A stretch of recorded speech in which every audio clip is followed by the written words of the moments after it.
quiet time, or do we even need quiet time? So I did a little quick calculation. So based off some data taken in 2019, apparently on average, a person spends 144 minutes on social media, which is 2.4 hours. If we put that in the context of you guys, the 11 to 15 year olds, you have 2.4 hours of social media time, and bear with me because I'll get back to why I put that at the beginning. Your normal school day is about 6.5 hours long. And then assuming you are with your parents and or siblings for the, let's say, hour, 2 hours that you're prepping to get ready for school in the morning and having breakfast, and then another 1 to 2 hours in the evening having dinner, etc., winding down, catching up with each other, that puts us at about 13 hours of time taken up in your day.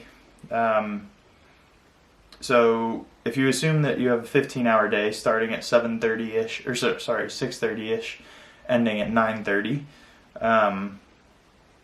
then you have about 2 hours left, which actually doesn't include the time that it takes you to get ready for bed, so call that another half hour.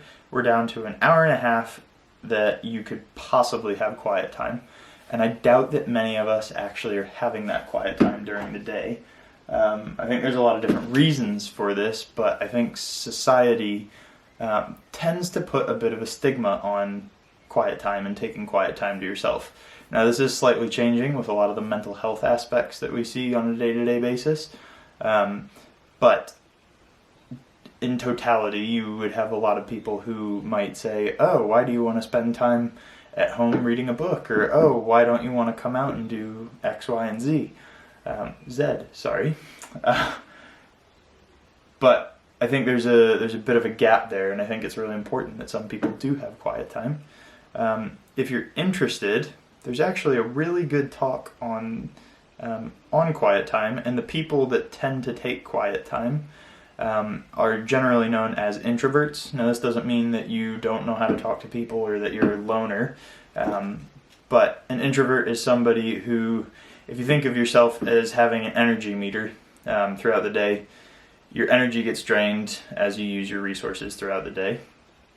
An extrovert will generally recharge themselves by being around people, so they'll get energy from others, whereas an introverted person would actually recharge their batteries spending time by themselves, so they need that time to actually recharge and be able to do things.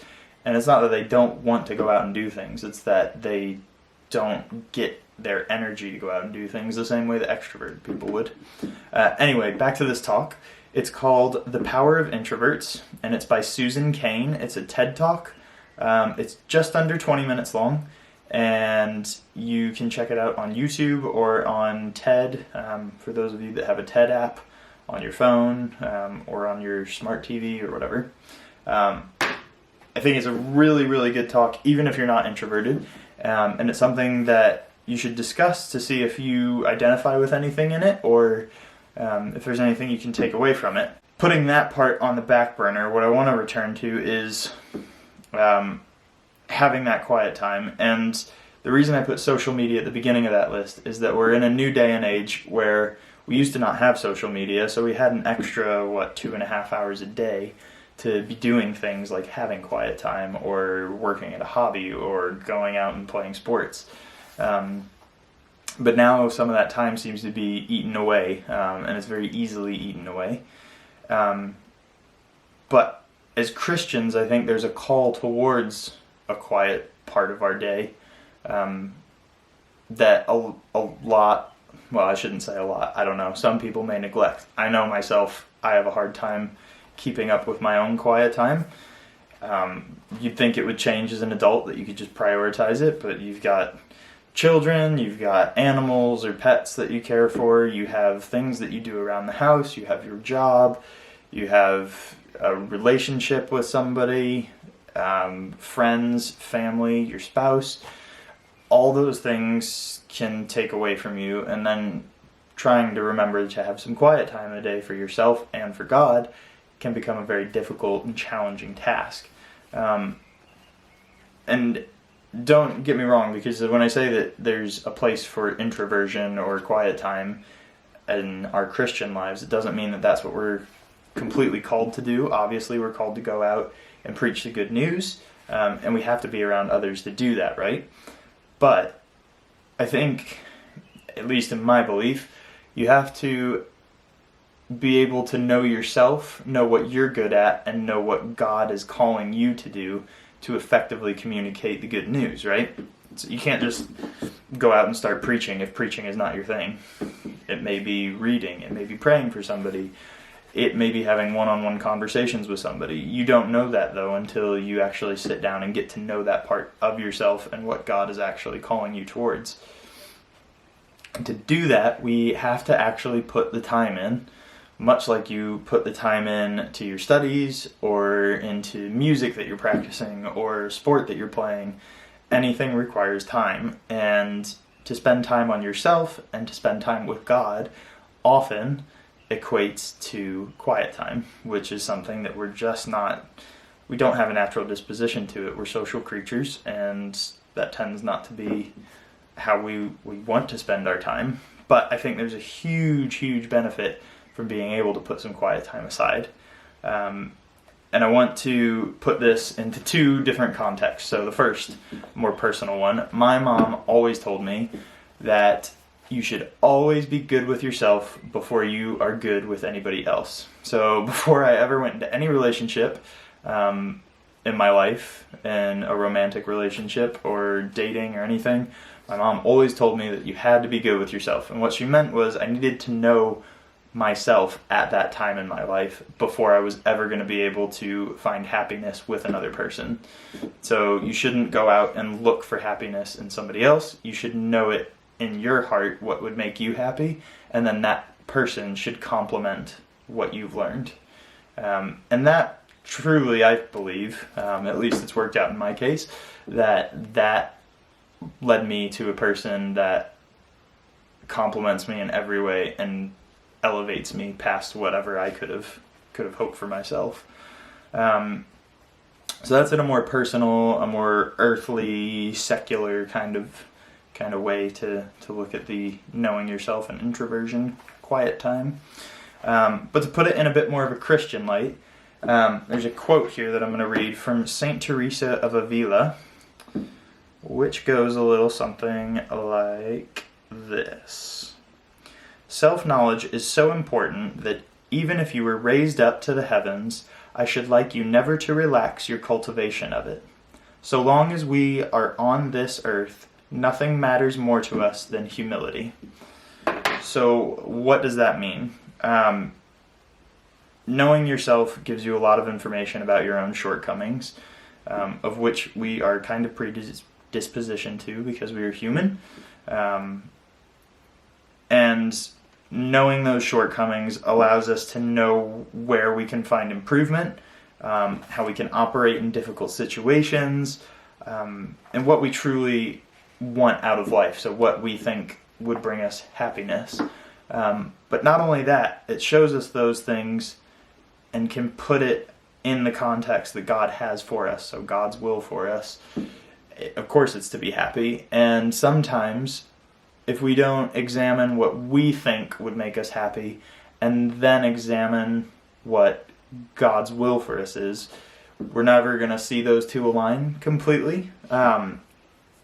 So for the longest time, I thought I wanted to be an engineer. I actually studied my degree at university in engineering. I thought this since I was a kid. I wanted to go to this school back in the States that was an engineering institution, and I went there and I started the program, and I was completely unhappy, and I couldn't really figure out why. So I started to take some time and realized that not only was I missing the interaction with people, because for those who want to be engineers, you spend a lot of time on computers and with modeling, which is great if that's your thing.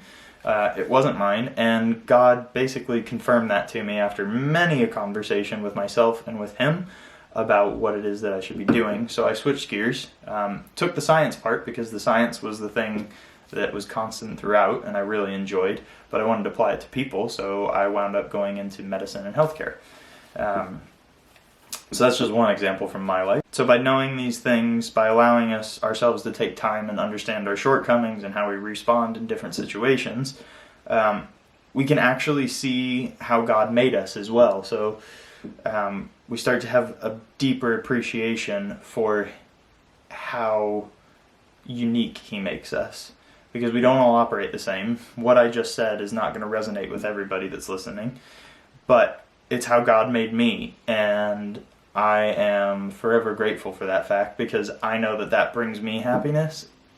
But again, if I didn't take the time to try and understand that, I never would have found that out, and I would have been searching for a very long time until I decided to take the step to implement some quiet time. This day and age is a very difficult time for anybody to get quiet time. Again, because I think society puts a bit of a pressure on us to not have it so much and to be sociable, which is great. With all of these things, we've got school, we've got social media, we've got friends, we've got family, and all these distractions pull us in different directions. But what I'd like you to question is, what if we borrowed some time from the timeline that I said earlier? What if we borrowed some of that and put, say, an hour of your personal time towards knowing yourself and having a relationship with God, and then maybe taking an hour or even half an hour of your family time and discussing yourself and your family's selves with each other to get a better understanding of how you see yourself and how others see you. I think it's a pretty interesting question of what might change in your life. So for me, it ended up with me really knowing and understanding myself, and really having an appreciation for how God saw me. We always hear that God loves us no matter what, and God loves us unconditionally, and all these things. And I always found that a very hard thing to put into context. I think when you start to understand yourself a bit more and provide yourself the quiet time and the space to have those conversations with yourself and with God, you start to have an appreciation for how you actually are.